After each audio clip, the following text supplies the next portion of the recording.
All right, welcome everyone. We are close to the end of the year and we've been really blessed.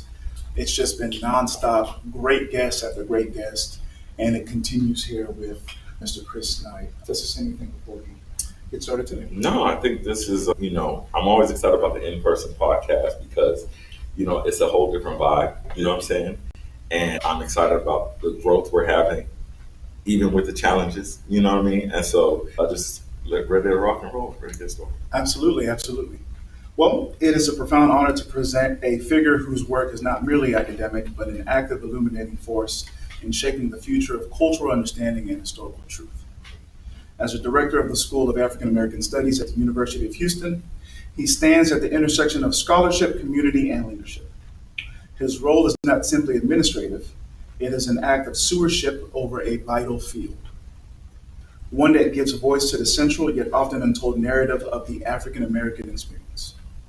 His commitment to empowering the next generation is evident through his direction of the Emerge Leadership Academy, a program dedicated to preparing young Houstonians for excellence in higher education and life. Please join me in welcoming a distinguished educator and community builder, Mr. Christopher Knight. It's a pleasure to be here. Thank you. Absolutely, absolutely. Yeah, man. I love it. I love it. Thank you for being here. And so if you don't mind, I'll kick us off. Sure. So a lot of people, they see people in, different positions, director, program manager, those different types of things. And sometimes we don't know how to get there. You know what I mean? Mm-hmm. And so talk to us about your formative years, formal education, informal education. Did you always know that, hey, I'm going to shoot for the top and I'm going to be able to create programs? Or was it something where it was like, it was birthed in you in the journey? So talk to us about, growing up, who your teachers were, who your inspirations were that brought you where you are today. Well, part of my journey is divine intervention, Mm, and sometimes it's coincidence. mm, I grew up in a small city in Mississippi called Jackson, state capital, and I grew up with my grandparents. And right across the street from our house, we stayed in a dead-end street. mm, The name of the street was called Schoolview. So it was a school, actually, that we saw on a hill. mm, On my dad's side of my family, same thing, dead-end street, about 12 houses. But right across the street from my grandmother's house, we call it Big Mama, was a church. mm, All right, two ends of the trajectory. So my mom's side of the family was third generation educators, had always gone to college and whatnot. Dad's side of the family, first generation going to school. They grew up as what they call sharecroppers, mm, picking cotton commodities for the state. And so I had like both ends of the spectrum. So I believe that my education was very informal to mm, begin with. I could remember right before moving to Houston, when I was right around fourth grade, my whole second grade year, we watched movies. That's when schools were being, I'm first generation integration. mm, All right. So that's when schools were being integrated. So I had what they call the dominant culture teachers. And I guess they didn't know how to teach us, so we just watched movies. And that's where the creative side and curiosity came out. Back then, we had these things called, before cell phones, called encyclopedias. go ahead. I would read the encyclopedias from like A to Z. Wow. At the same time, I would look at a PBS, part of my part-time thing, to try to learn certain things. And because my parents, particularly my mom, they had me at an early age, so I saw them go to college Mm, and some of the projects that they were doing, homework assignments. I was right at the table with them, like learning. So mm, informally, I was educated in college before I actually got to college. yeah, Right. yeah. So then tell us about the kind of high school college journey, because you mentioned moving to Houston in fourth grade. So grew up in the historic Third Ward neighborhood. I grew up in the historic Third Ward. I went to private schools, primarily Catholic schools. Mm, Then we actually ended up moving to a house, and my dad said, it's time for you to get real a education. real education outside of like the other students in class. And so I ended up going to middle school and high school in Third Ward, in particular Yates High School. Mm, That was my training ground for where I am like right now. mm, Both my mom and dad, the reason that we moved here to Houston, because both got employment work at the University of Houston. And what was unique about that situation at the time, I believe that was the first African American female president, Margaret Ross Barnett, at the time, that appointed my mom and dad to get employment there. Mm. But it was the same time that Reaganomics began to hit the neighborhood. And I don't know if anybody in the room is familiar with Reaganomics, but what ends up happening is that you had like two-parent households, African Americans that are progressive now, second generation, getting these like good jobs. And all of a sudden, through Reaganomics and this is something that you can read about, it's something that we talk about in African American studies. All of a sudden now we have this thing called a crack epidemic that's in the neighborhood, and people that you used to admire, still admire, getting addicted to this foreign drug called crack. And so you see like former school teachers, business owners walking around in the days, losing everything and whatnot. Forming two-parent households became one-parent household. Friends that I grew up with at Yates High School, on a weekly basis, we would have like a moment of silence for people that just sit beside you or in front of you in the desk. Just got killed this week, because of like a drug gang. But because of my informal education of seeing, if you know where Yates is right across the street from University of Houston and right across the street from Texas Southern University. And so I used that as a tool of inspiration because I knew education was like a gateway to get out, to do certain things and whatnot. But even though I had what they call an academic education, I got what they call a street education going to Yates High School. People that's familiar with like Rap A Lot Records, people like Fat Pat, Big Pokey, and all those luminaries that were in the rap game actually went to school with us. And some things I can't talk about, some things I can, but I learned during those formative years what it meant to be a young African American man or a young African American boy at the time in America. And the tools that I needed inside the classroom and outside of the classroom to like survive. Wow. Right. And those are the things that I try to impart with my students. I think that's why I'm considered to be militant when it comes to my philosophies of teaching. Yeah. Because I believe that you can't do one without the other. You have to reach people on the heart. Some of the smartest people I know never had what they call an academic education.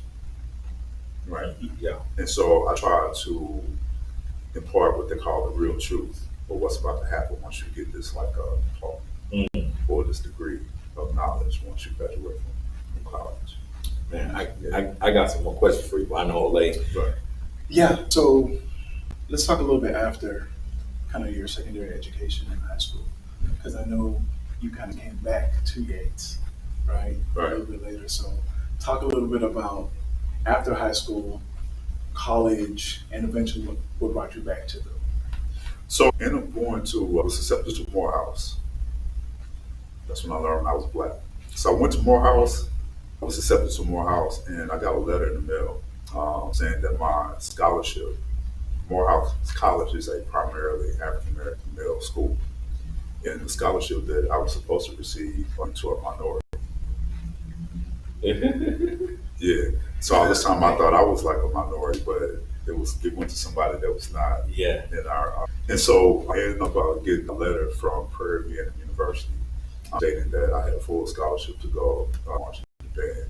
And my major was actually mass communications. And I thought I was going to be a big time journalist.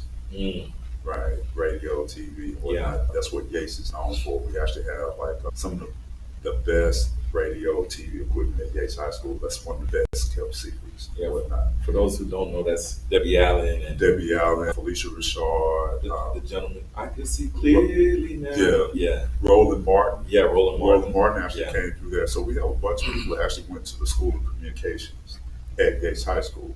So I wanted to like follow in their pathway by being a superstar. I thought I was going to end up going to California and giving them a big old house on the beach and whatnot.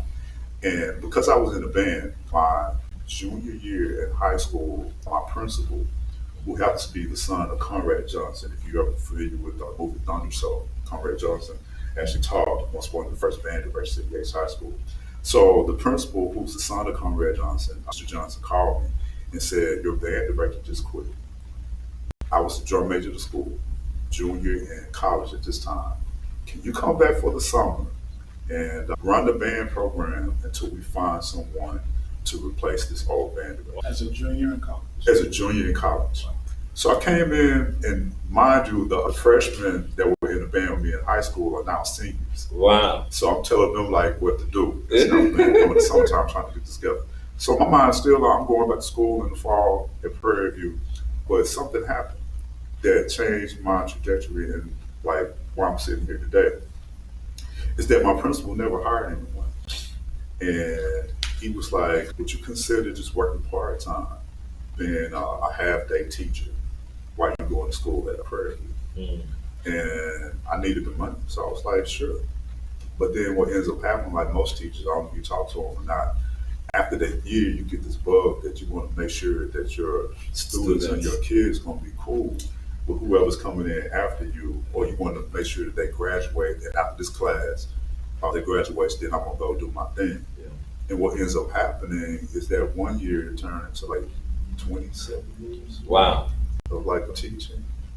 Didn't actually have like teaching training because I was not an education major, but because I had that street sense, I knew how to approach my peers with the truth.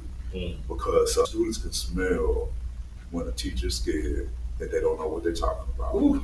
And so I just put it in words that they could understand. Yeah. So at the same time, my students were learning. I was also learning myself because I had to go and kind of study my lessons to see what I was going to teach my students. Right. But then the other thing that happens is that my students begin to graduate from high school while I'm still in college. So mind you, I'm doing half a day. So I was not a full-time college student. And what ends up happening, my students that graduate from high school end up going off to grad school while I'm still in college, still trying to teach them and whatnot. So in my mind, it's like, how can I talk about knowledge and my students are surpassing me in knowledge? Right. And so I ended up going to grad school, getting a couple fellowships like I did at Harvard, and I did a couple of summers at Rice University and whatnot.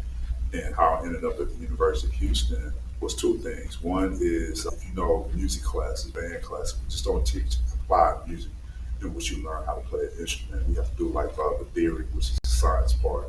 And we also have to do the history, which is like historical things. So I know my students in Yates did not want to hear anything else about Beethoven and Mozart and Bach, even though they are what they call African descent. That's a whole that's a different lesson and whatnot. And so I came up with a curriculum in which we talked about Jay-Z and Kanye's West album. We'll call it Blacks in Paris. And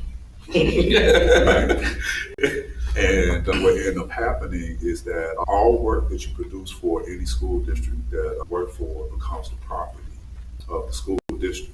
The following year after I taught that class, by the way, it was like a waiting list to get in there.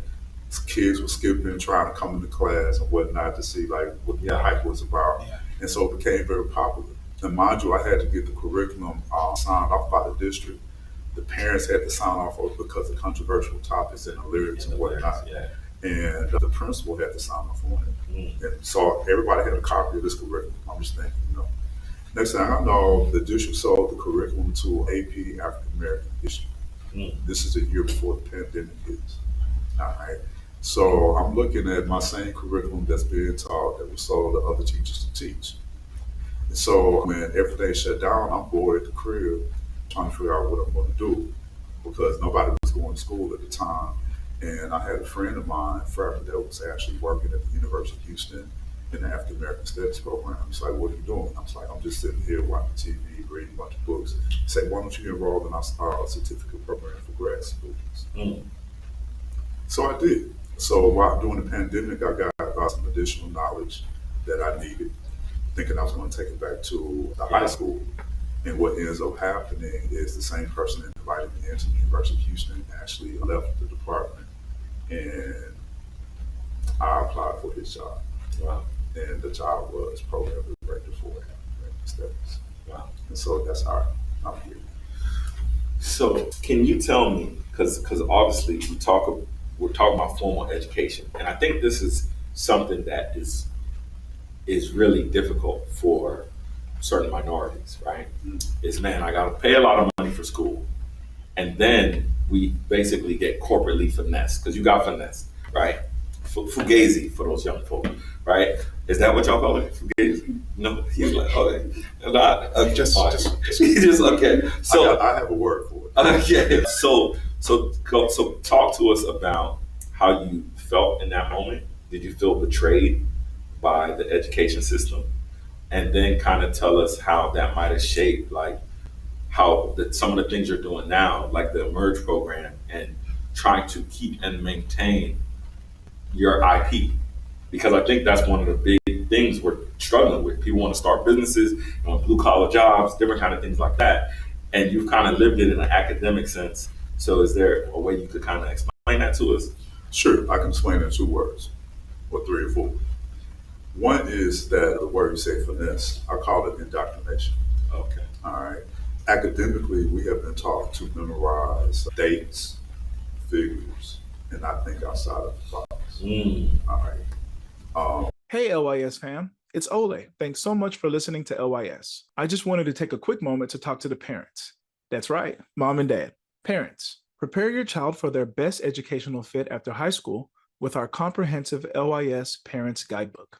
Our helpful guide includes a range of activities designed to help you better understand your child's unique gifts and abilities. Additionally, we provide valuable insights into the student loan debt crisis and offer practical tips on how to avoid accumulating large amounts of debt. Our ebook also includes a wealth of information on scholarships, grants, and payment exemptions that can help guide your child towards a bright and successful future. With our expert guidance, you can rest assured that your child is well prepared to make informed decisions about their education and career path. Don't let your child's future be in jeopardy. Invest in their future today by downloading the LYS Parents Guidebook. Simply go to lys.com/parents to get your copy today. Now let's get back to the show, because you know it's some good topics. With fine arts, we are taught to teach our students to critically think and to come up with a curriculum such as Blacks in Paris. I challenge my students to look at verbs so we can figure out analogies and meanings and whatnot, and how it relates to things that's going on in your neighborhood or even yourself as an individual and whatnot. Yeah. All right. And because the district took the actual curriculum, I was flattered. But me and my students understood that that's like giving a 3-year-old a Lamborghini that don't know how to drive. You can have a curriculum, but do you understand how to teach it? Yeah. All right. Or relate to the people that's actually going to be learning from the curriculum. All right. And so what ends up happening is that one of my jobs at the University of Houston is to direct what we call the Emerge Leadership Institute. And the Emerge Leadership Institute is for rising juniors and seniors that would like to come to the University of Houston and become African American Studies majors and minors. Just a footnote, when people think about African American Studies, the first thing that comes to their mind is history. We do more than just history in African American Studies. We talk about biology, health disparities between African and African American women. We talk about the fine arts. We talk about the architects like Afrofuturism, what our neighborhood's going to look like with green building and whatnot. We talk about business, such as how does the AI plants that are being built in African American or brown neighborhoods going to affect health? Some things that people won't look at. So we look at education through the eyes of our past while mapping out what the future is going to look like. Most students, not you guys, that I'm looking at right now, when they get degrees, the first thing that comes to mind is I'm going to make 6 figures because I want to work for somebody else. Come on. I come from a time in which people in my neighborhood, like my grandmother, grandfather, only had an 8th grade education. And they would fold up little dollars and slip it in your hand whatnot, with this expectation that you go off to school, learn what you can, and then come back into the same neighborhoods that you came from and rebuild these structures instead of moving out to the suburbs. Yeah. And getting in proximity to what they call white power structures. Yeah. Making our own seats at the table. So the Emerge Leadership is set up for the reason of building the next generations of people that will not demand a seat at somebody else's table, but kind of create what has happened in the past, looking at these luminaries on the wall, creating our own, like tables that we sit at and whatnot, without losing, forsaking culture. It's been said on the news lately that we want to make America great again. But at the same time, they're sacrificing or forsaking the history by closing down certain programs, as you can see, not relational, not yet. Closing down certain programs and museums and whatnot, because they don't want the masses to know that African American culture is American culture, from the food to the inventions to the actual people that live here. Yeah. Right. Man. To your point, what are some of the biggest gaps that students, like the students we have here, like high school graduates of color, what are some of the biggest gaps they face in regards to being able to think critically, in regards to being able to move forward and turn awareness into action? So, under previous United States administrations, they've come up with these things called standardized tests. And I saw it over a 20-year time span from when they first introduced it into the system. And what most people in the community, even parents, don't understand is that when they drop their kids off at school, they're not actually learning, they're actually realizing. And what's determined on the test is that if these percentage of kids pass, meaning memorize the test, that means that school is going to be deemed a great school. And what I have found is that my last couple of years in the system, in the K-12 system, I saw kids that they did not know how to write their names because they text all the time. So writing is not a skill. And critical thinking is not a skill either because they weren't forced to think. All you have to do is memorize. All right.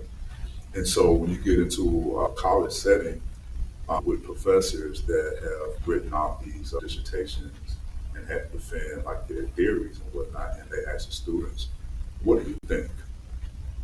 And the students are sitting up there looking like, I don't have a thought. Teach me what you know, pass me, so I can get my degree, so I can go work for somebody. And so I believe that the gap is, and I don't know, I do know.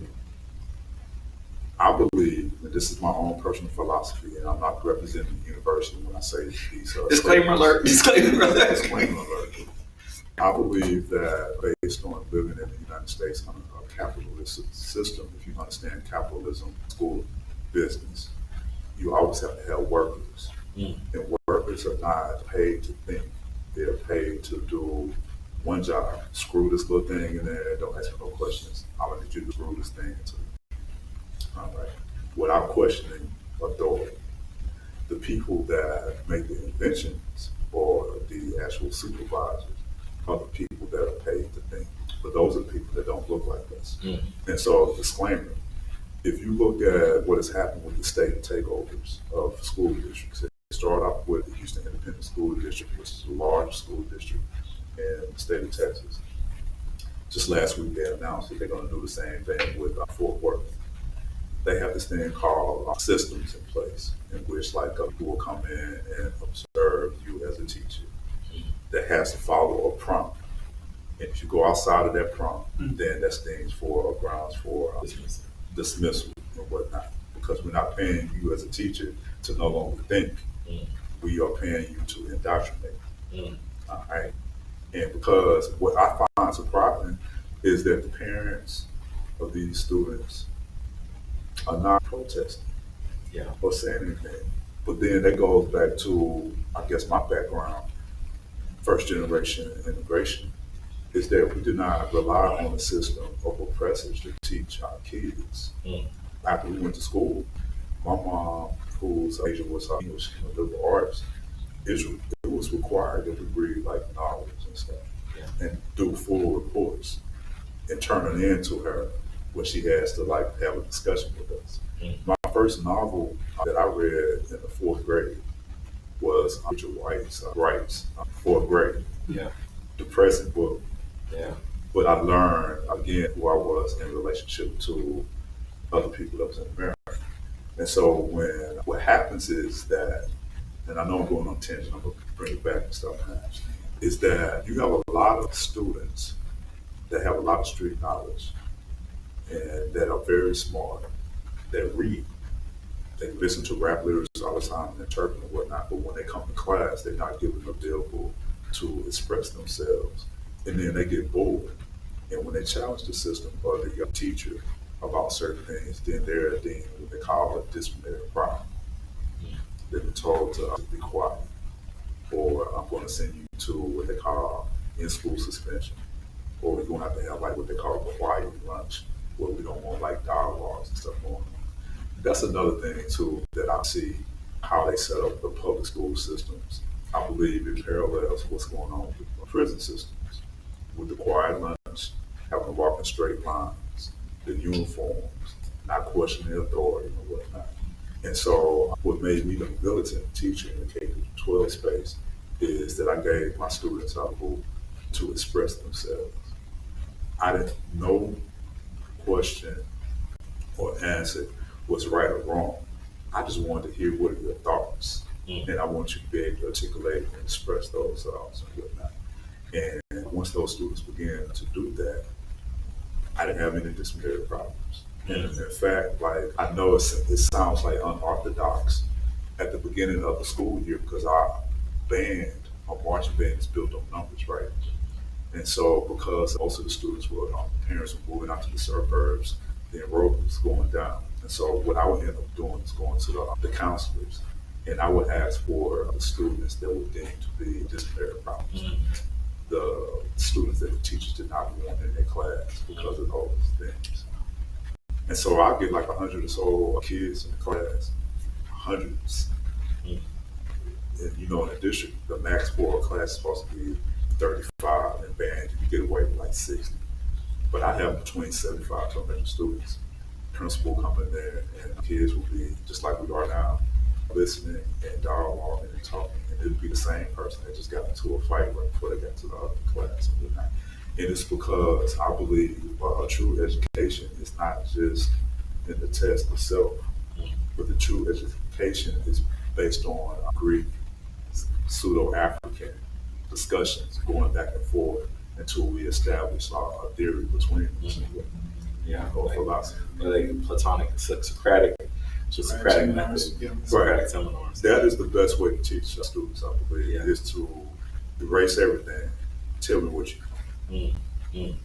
Man, we talk about being your character, your values, your principles, knowing what resources are available and how you can use them, and then developing a plan, process, and executing with excellence. And so, we talked about your past, and we talked about what's happening in the education system. And sometimes when these new policies roll out, kind of like what you said, we have to learn how to align ourselves to build our own table. So can you talk about kind of the future of education? What are some things that people can do to, i.e., build their own schools, micro schools? How can we leverage the current policies to start building our own education tables, if that makes sense? It does. So what happens is that we have to look at it through a different set of lenses. If you're familiar with right after the Civil War and the Emancipation Proclamation was signed in the late 1800s, you had African Americans that were elected to be leaders in their own communities. They served as like state senators and state Republicans and whatnot. And all of a sudden, when the new president of the United States came in, everything got erased. So like when Obama was in office, now we got a new president that's coming in, and I believe that we are what they call the second Reconstruction. And so the roadmap has already been written, how African Americans maneuvered through that time. Everybody wants to talk about what happened after the Civil War, but nobody wants to talk about the roadmap that was already written. And so one of the things that I noticed is that the African American churches became central to the neighborhoods. It was not only a place of like the discussion about biblical principles and morality and whatnot, but those churches actually had schools at night for adults. Sunday school was a code word for we going to school on Sundays, but most people from the African American church know that doing Sunday school and Baptist training and all that kind of stuff, we just didn't talk about God and whatnot. They came up with like systems to be placed that were parallel to what's going on in public school, so that they was not getting those things that they needed in the public school setting. Again, we cannot rely on the system to teach us. Yeah. And so in the shade of darkness, those people will go to those churches. That's why some churches were burned down. It's not just stuff that happened in the early 1900s, late 1800s. People that's in the audience, go back and look at what happened to Fourth Ward and how it was gentrified. They started off burning those churches. Mysterious fires. These happened in the early 90s in Houston. All right. And also, if you look at one of the executive orders of the current president of the United States, one of the executive orders talks about this thing called domestic terrorism. Domestic that I am inspiring people to go against the government based on things that I am talking about within the church. And so just like ICE is going after our brown brothers, I believe the next wave is going to affect our community, churches, and our pastors, because they understand what the church means to the African American community when it comes to education. And so certain things like cell phones, messages on like social media, we're going to have to learn how to communicate without those things so that we get the things that we need done. Yeah. Right. So, I wish we had more time. Hey, LYS fam, it's Ole. You know, if there's one thing I love, it's something free. I'm talking free 99, un gratis. No shipping or handling fees, no gotcha fees, nothing like that. With that being said, if you're graduating soon or thinking about college or need a nudge or help to decide, then our free ebook, 10 Things to Think About Before Going to College, has a very balanced and open-minded way of presenting your next steps. It captures broad topics in a personal way by giving students an insightful, interactive, and reflective source of inspiration. It is very beneficial to be able to visualize some of the concepts after high school and apply them directly to you. We all know life, college, and career planning decision-making choices for students can be challenging, especially as they near the completion of high school. This book will provide you with a self-paced guide to your success beyond academics and into real life. Not only is it free, you can complete this book within a week. This will definitely prepare you for long-term success. To get your free copy, simply go to lys.com/students. I mentioned it was free, right? Well, if I didn't, it's free. Like, for real. Okay, back to the podcast. In regards to what you just said, how do you reach this young generation that is so dependent on digital devices? How do you reach them? How do we teach them about purpose? How do we teach them about community activism? How do we teach them about how to move forward and create sustainable futures for future generations? So one is you have to speak the language.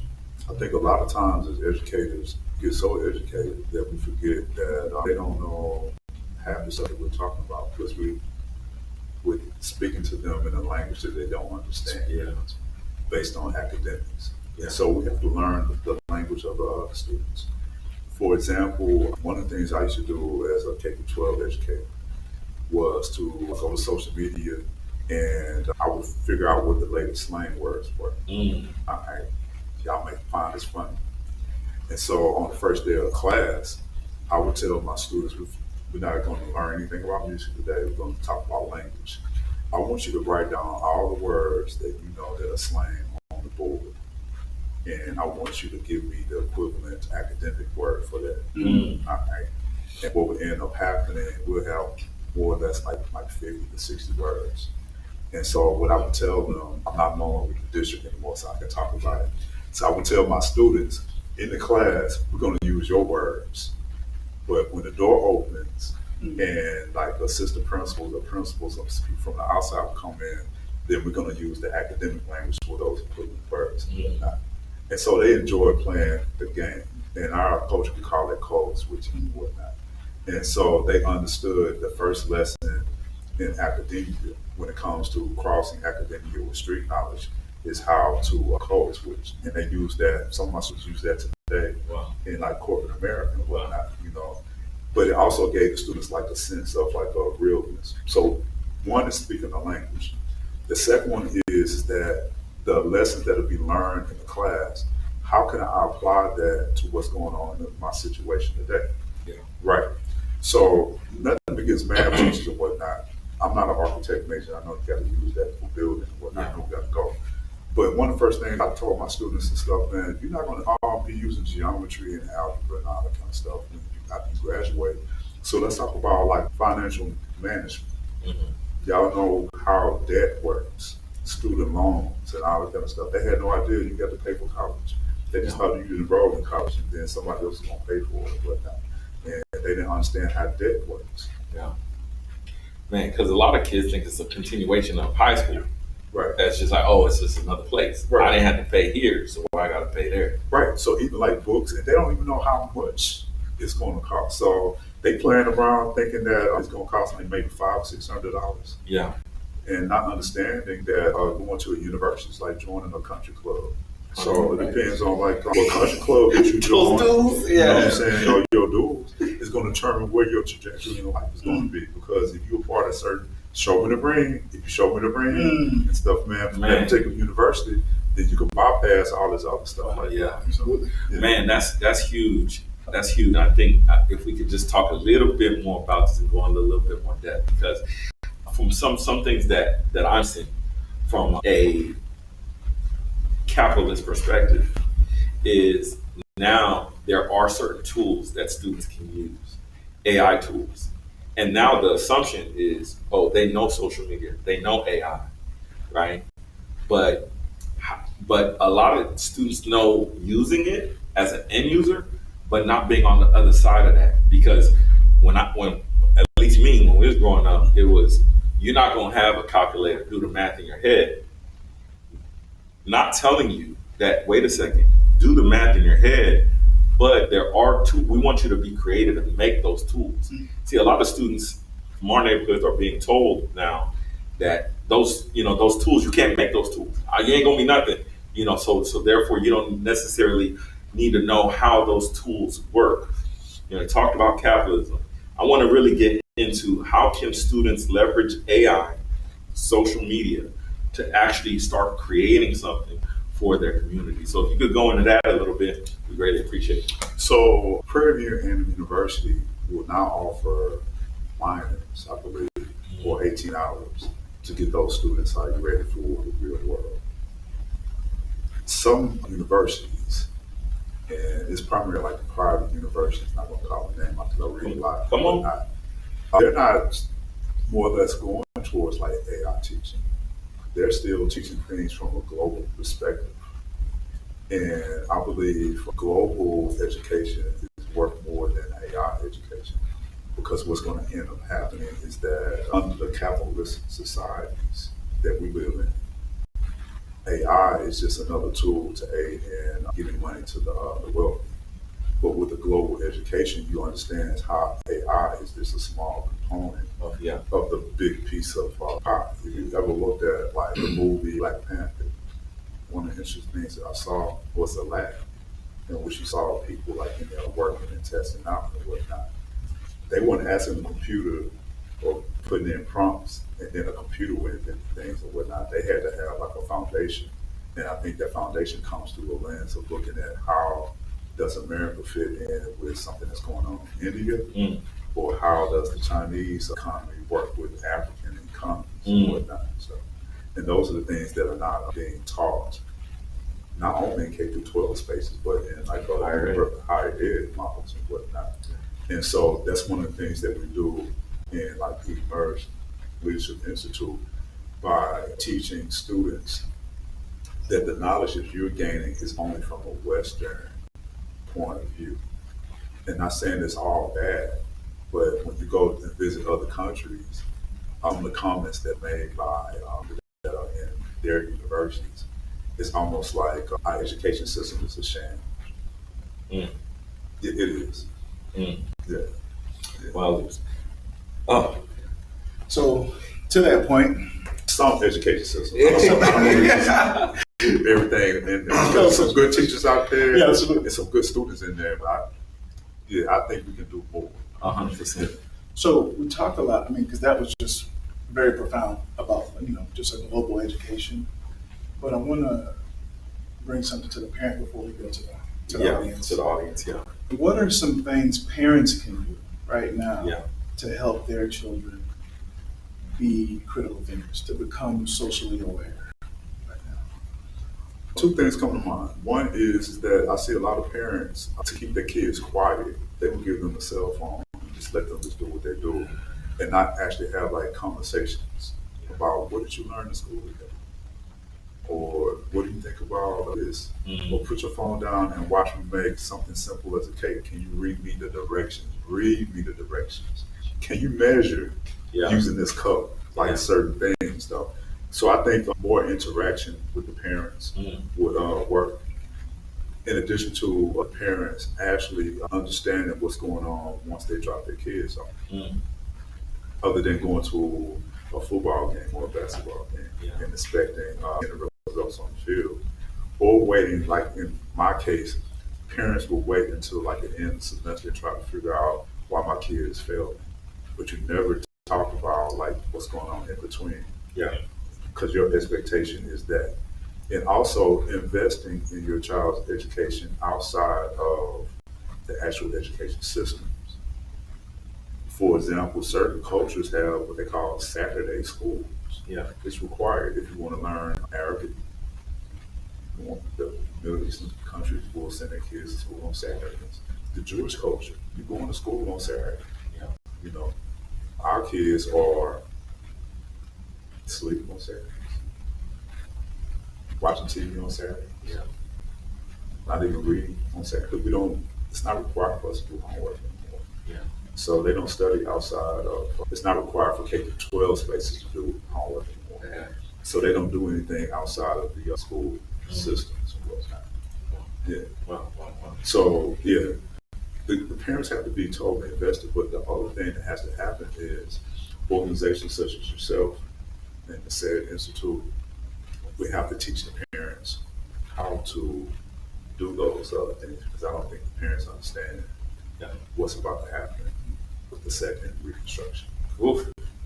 That's bars. Bars. Man, there's so much more we could talk about, but also we're pressed for time. We got an audience here. We know some questions probably started bubbling and maybe some pre-prepared ones too.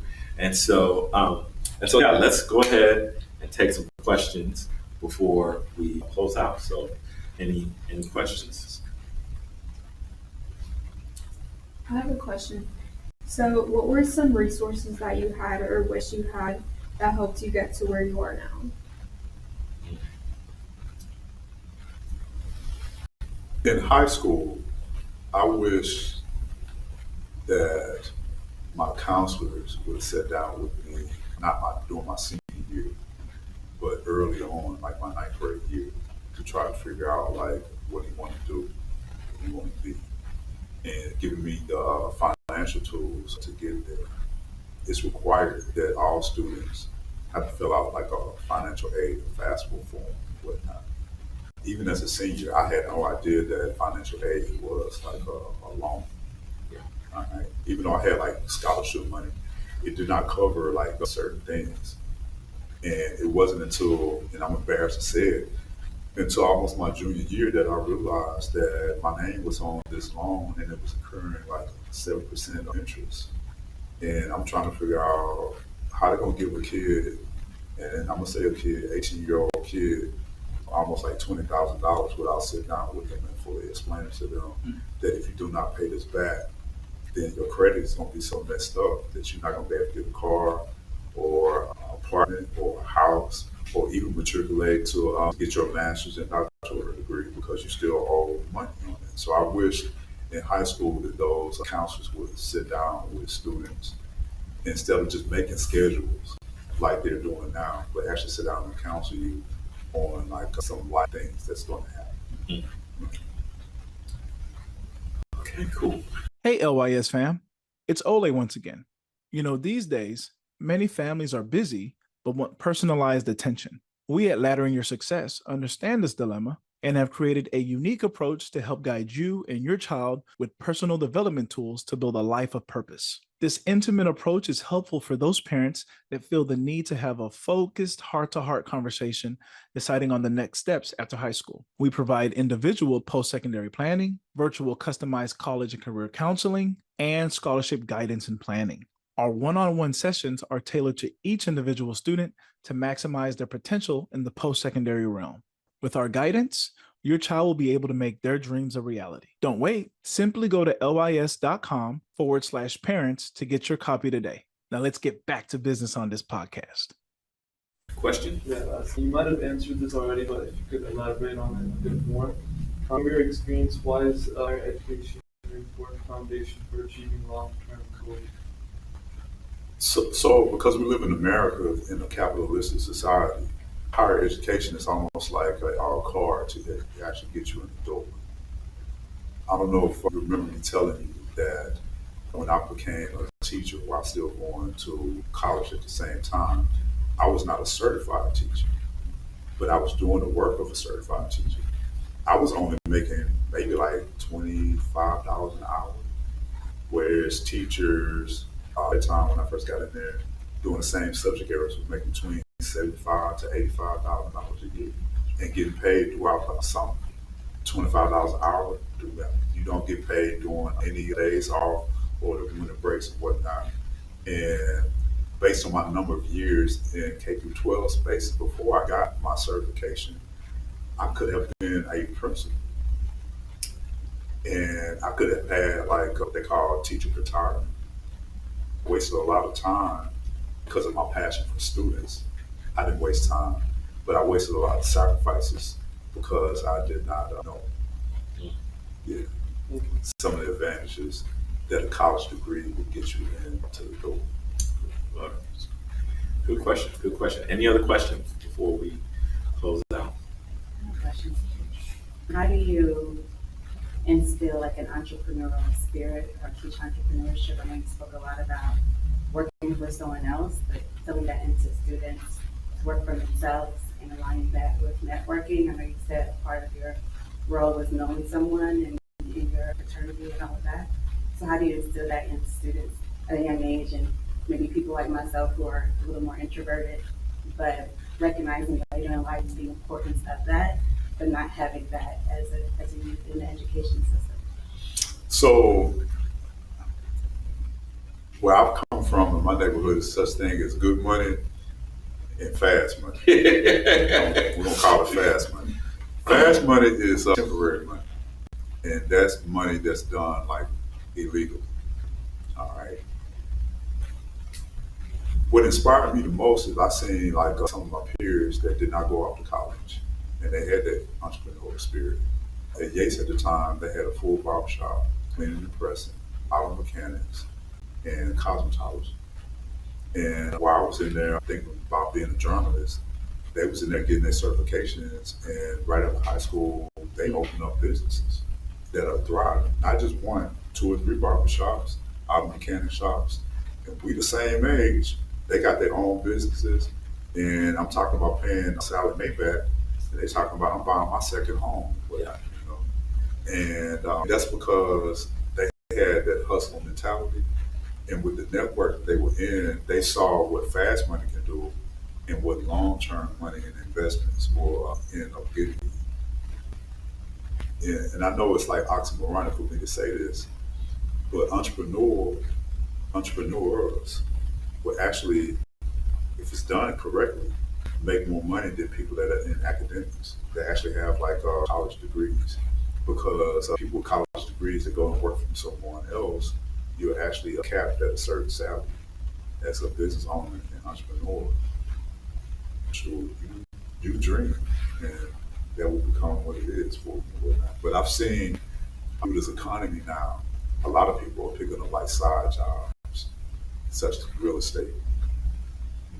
Some of my teacher friends are now real estate agents. Some principals, I'm not gonna name the principals, my principal in my last school, he just stopped altogether being in academics and opened up a healthcare facility. He invested his whole retirement fund And now he is making way more money than he would ever make in the education system overnight. And so I believe, based on our history as African Americans, we always had that entrepreneurial spirit, going to work in the daytime and hair at nighttime, cutting grass on the weekends, you know, making pies and cakes and stuff like that, and selling them at stores or to the neighborhood for Christmas. Yeah. I love the hustle mentality, and if I could throw on anything with that, I think part of the secret sauce, like you said, is who you spend time with. And again, I think that's where the knowing comes in. Is like if I know who I am and I want to know something else, I also have to know who to connect with and spend time with. And I have to understand that part of my plan becomes spending time with that person until some of whatever's in them comes out on me and vice versa. Because Something that's controversial with that, and we talked about the fast money. I just want to put this out here. So what ends up happening, and I'm gonna call his name out, Speaker of the House Boehner. If y'all go back and research him, he resigned in the middle of his tenure as being Speaker of the House, and most people don't realize why he resigned. After the United States passed, where certain states in America can actually grow legally marijuana, the Speaker of the House actually quit and started a marijuana farm. wow, And he's connected to certain universities that's in the South and whatnot.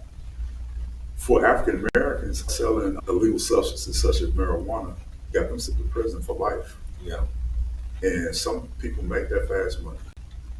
But now that it's become illegal, they have cut the same people out that were selling to begin with that's illegal. In order for you to sell in America, you got to have a $250,000 in order for you to purchase a license to sell the stuff that they made illegal and whatnot. And I said all this to say this is that people are actually watching our entrepreneurial spirit, and they know what we are capable of once we start hitting that certain economic plateau, especially if it's kept in the neighborhood. That's why historically, and I know most students are saying why we got to always talk about Black Wall Street and the stuff that happens in the neighborhood of gentrification, why that's such a cold, bad word and whatnot. Because even with like the University of Houston, when I was in school, we did not cross Scott Street. Everything that we needed was on the other side. Barbershops, businesses, cleaning and pressing and whatnot. We didn't have to spend our money for anything and whatnot. And because it became such a buzzword, gentrification, is that we see people coming in and asking us to show us how to do certain things, or show them how to do certain things. And once we show them, then they'll take what we learn and open up the same businesses in our neighborhood. And because it's in proximity to white power, we have to speak to that. Our own people will actually go to that side first, instead of coming to the same people that showed them how to do it in the first place.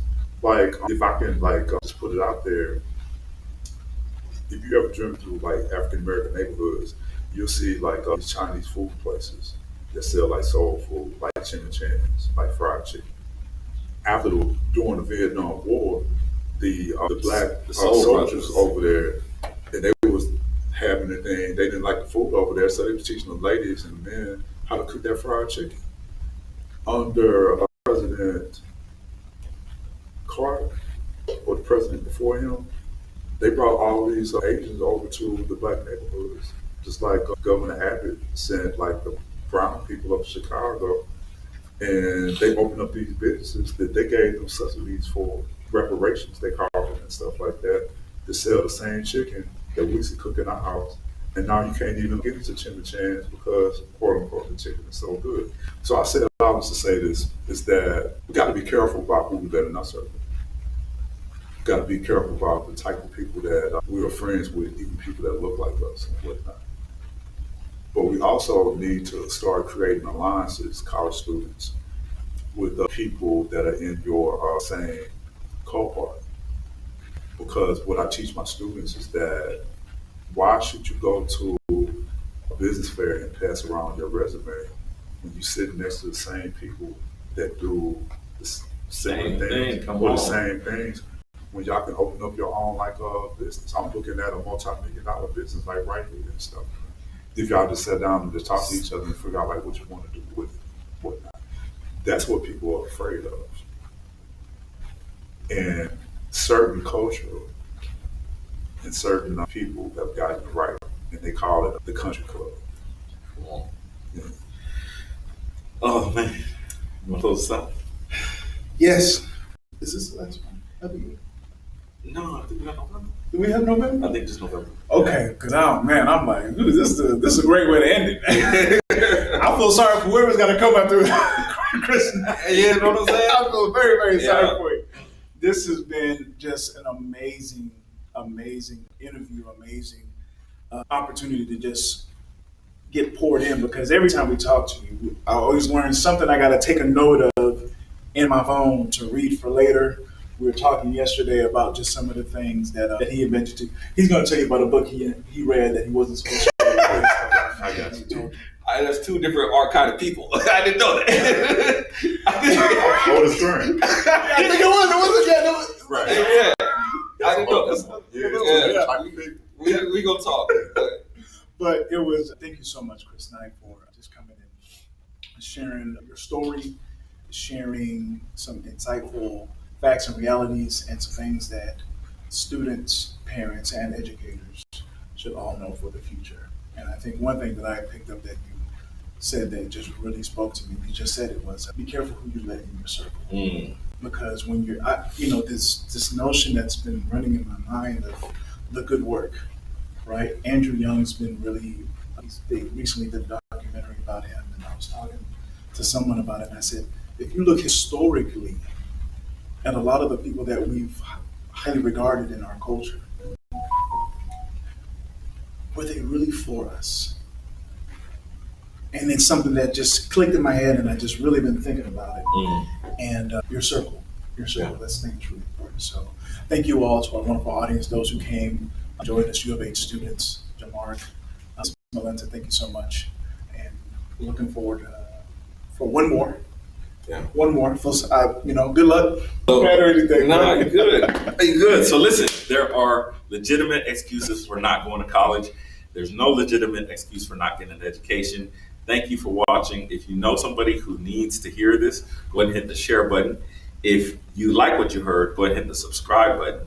And if you're like, hey man, this is really fire, then go ahead and physically put it into somebody's phone. Get their phone and punch it in there. That is your success. So we will see you on the next episode.